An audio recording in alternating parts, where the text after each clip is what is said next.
सृष्टि स्थिति विनाशानां शक्तिभूते सनातनी गुणाश्रये गुणमयी नारायणी नमोस्तुते। तो अनंत कोटि ब्रह्मांड नायिका पराम्बा भगवती शक्ति की उपासना का पर्व नवरात्रि अत्यंत सन्निकट है। हमारे यहाँ 4 प्रकार की नवरात्रियाँ मानी जाती हैं। तो नवरात्रि का अर्थ है नूतन रात्रि। रात्रि का वास्तविक अर्थ होता है रई आदाने धातु से रात्रि शब्द बनता है, जो सुख ले और सुख दे, वो रात्रि कहलाती है।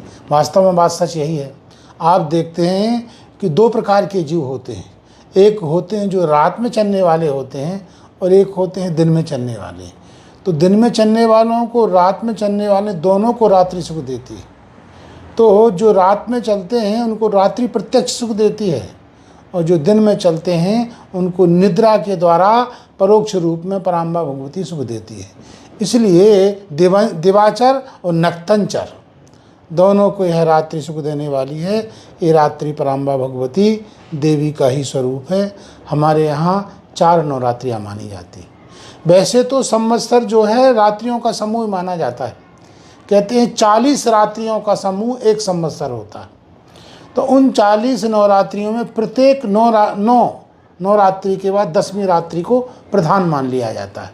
इस प्रकार से 36 नवरात्रियों में 4 नवरात्रियाँ प्रमुख मानी जाती हैं।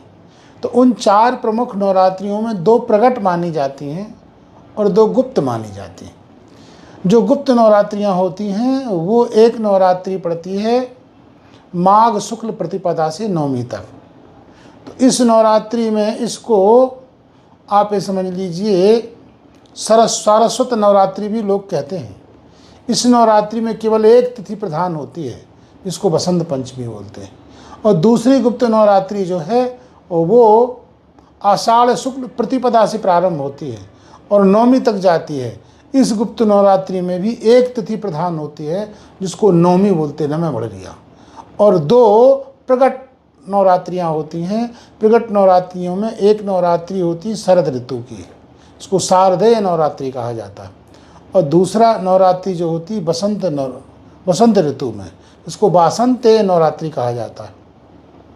इस वासंतेय नवरात्रि में नूतन संवत्सर प्रारंभ होता है, इसलिए ये नवरात्रि बहुत महत्वपूर्ण मानी जाती है। तो इस नवरात्रि में 3 शक्तियों की पूजन की जाती है, महाकाली, महालक्ष्मी और महासरस्वती।